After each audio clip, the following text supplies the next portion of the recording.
Welcome to Voodoo Whiskey Gaming, and this is my late review of Dead Space 2. I played it on the Xbox One via backwards compatibility. It's available on the 360, PS3, and Steam. So let's get into it. Once again, you play as Isaac Clarke, and I would say that the shit hits the fan, but no. The shit has already hit the fan long before you start playing this game. The shit has gone everywhere. It has covered the room, and the room in this case being a space station. For Isaac, though, it starts out with him in a straitjacket, in a small padded room, being rescued, because, well, this game, Isaac has gone quite mad. Okay, maybe not quite mad, but he definitely has a lot of hallucinations going on, and you can see a lot of deteriorating mental state and the effects of the marker on him. But it being Dead Space, it of course goes deeper than that, with Unitology, the government, and Isaac kind of stuck in the middle. You don't exactly know how, but, well, necromorphs have popped up once again, which is always horrible and terrifying, and turning people into awful monster thingies,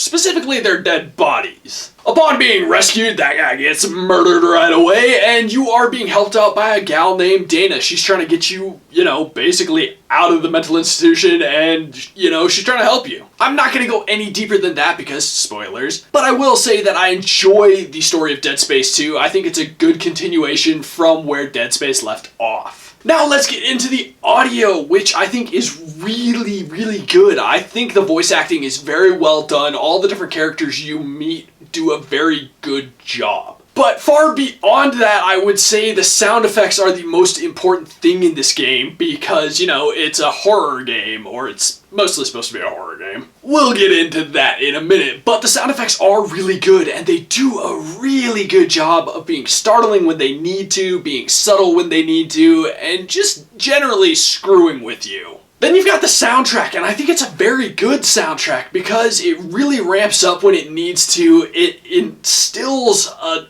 uneasiness in you when it needs to. In the moments when you're not being attacked, in the downtime, it instills this kind of uncomfortable feeling about you just by the sound of the music alone, which is important in this type of game, and it does become memorable due to that. But let's get into the gameplay mechanics and whatnot, and I'm going to address that comment I just made, and I will say Dead Space 2 is more of an action game than the first one. Dead Space 1 was a survival horror action game, whereas Dead Space 2 is an action survival horror game. I make that distinction based on which is more front and center. There's a lot of ammo, not as much health, but a lot of ammo, so shooting is not a big deal. I like the weapons and their alternate uses, although I did end up sticking with the 4 that I found most useful, which of course always the plasma cutter being one of those. It is still one of the best guns in the franchise. But in a lot of ways it does follow a pretty standard action slash, survival horror roadmap, being that, you get weapons, you upgrade weapons, you find and do small puzzles, not necessarily difficult puzzles, you may backtrack. But I think the map is really well designed. I think the way you move around it works well, and I think that they did a good job adding new creatures, new items, and updating the experience for the most part. I say for the most part just because as a sequel you always want something new and more unique, and I don't feel that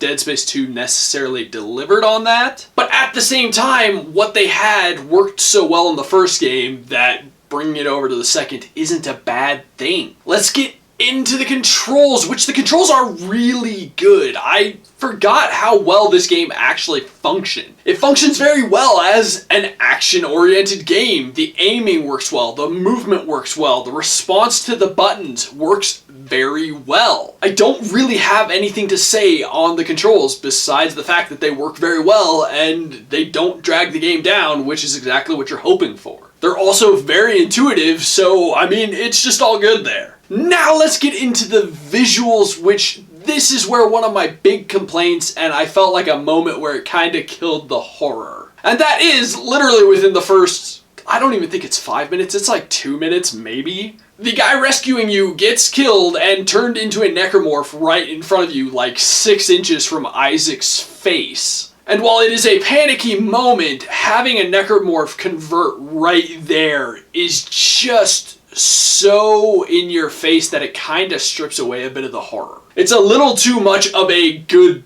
thing, and it's to the point where you're like, less is more, and could have kept that scarier and kept the necromorphs as being a bit scarier. That being said, I think this game has aged well. It definitely looks better than the original, and I will say that I really love the creature design. I've always thought the necromorphs looked fantastic, what you could see of them, but the new ones, what they've done with them to make them creepier and, you know, more vile and disgusting looking, they have done so very well. The other thing that they have done very well is when you are backtracking through certain areas, they have changed because there are people here, there are survivors, and some of them are adapting to what is going on and it reflects in their living areas. Some of them have gone nuts. Some of them are Unitologist and creepy and crazy to begin with, but I think they did a good job bringing the world to life, letting you see the panic in people fleeing, and this is one of the first times you actually get to see one of the churches of Unitology, and it's awesome. That is such a cool area because it is so creepy and weird and just disturbing, and the architecture and design of it is just weird and creepy looking. I will say the game shows its age a bit, but it's not so horrible that you're going to be really pulled out of the experience, and I do love the return of just the design of the world. From the suits Isaac wears to the weapons he uses, and obviously the necromorphs. I think that's all very well done. I will say that at times it's a little too dark for its own good, but you do have a flashlight, and you know, obviously, horror game meant to be spooky in the dark. So to wrap this up, I gotta say Dead Space 2 is still a really good game. I like that. I love that it really has held up. I know it's not like an insanely old game, but it is a fairly old game, especially when you consider that we get dozens and dozens of new video games every year, and there's always growth, and they can do more with the engines, etc. So to know that a game like Dead Space 2 has really held up over time just makes me happy, especially since I think it was one of the last really good survival horror games before you got way too much into the run, hide, or die elements. So yeah, I'm gonna recommend it. If you couldn't tell by now, I liked it. I'm glad to have replayed it. Okay, so in the comments down below, why don't you tell me what was your favorite horror game from not this previous generation, but the one before that, you know, PS3, Xbox 360. And as always, thanks for watching. If you enjoyed the video, please hit that like button, and if you like what I'm doing in general, share, subscribe. Have a good one.